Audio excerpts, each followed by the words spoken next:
നമസ്കാരം. മാലിദ്വീപിൽ വരാനിരിക്കുന്ന പാർലമെന്റ് തെരഞ്ഞെടുപ്പിനുള്ള ബാലറ്റ് പെട്ടികൾ ഇന്ത്യ, ശ്രീലങ്ക, മലേഷ്യ എന്നീ രാജ്യങ്ങളിലും സ്ഥാപിക്കുമെന്നുള്ള റിപ്പോർട്ടുകൾ പുറത്തു വന്നിരിക്കുന്നു.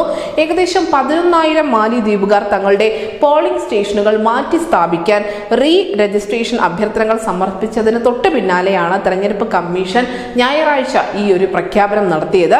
ഏപ്രിൽ 21-ാം തീയതിയാണ് മാലിദ്വീപിൽ തെരഞ്ഞെടുപ്പ് നടക്കാനിരിക്കുന്നത്. ഈ 3 രാജ്യങ്ങളിലായി, അതായത് ഇന്ത്യയിലും ശ്രീലങ്കയിലും അതിനോടൊപ്പം തന്നെ മലേഷ്യയിലുമായി മാലിദ്വീപുകാർ ധാരാളമുണ്ട്. ഇന്ത്യയിൽ എന്ന് പറയുമ്പോൾ ഈ മാലിദ്വീപുകാർ ഏറ്റവും ഉള്ളത് നമ്മുടെ കേരളത്തിലെ തിരുവനന്തപുരത്താണ്. തിരുവനന്തപുരത്ത് പലപ്പോഴും ആരോഗ്യ രംഗത്ത് അല്ലെങ്കിൽ ആരോഗ്യ പരിപാലനത്തിന് വേണ്ടിയും മറ്റും മാലിദ്വീപുകാർ ധാരാളമായി എത്താറുണ്ട്. അവർ ചികിത്സയ്ക്കായി പ്രധാനമായും ആശ്രയിക്കുന്നത് കേരളത്തെ തന്നെയാണ്. നിലവിൽ ഈ നമ്മുടെ സംസ്ഥാന തലസ്ഥാനമായ തിരുവനന്തപുരത്ത് അത്തരത്തിലുള്ള ഒരു ബാലറ്റ് പെട്ടി സ്ഥാപിച്ചിട്ടുണ്ട്. അതിന് പുറമെയാണ് ശ്രീലങ്കയിലെ കൊളംബോയിലും മലേഷ്യയിലെ ക്വാലാലംപൂരിലും ഈ മാലിദ്വീപ് ബാലറ്റ് പെട്ടികൾ സ്ഥാപിക്കുന്നത്. മാലിദ്വീപിലെ തെരഞ്ഞെടുപ്പിൽ 93 പാർലമെന്റ് സീറ്റുകളിലേക്ക് 389 സ്ഥാനാർത്ഥികളാണ് ഇക്കുറി മത്സരത്തിനിറങ്ങുന്നത്.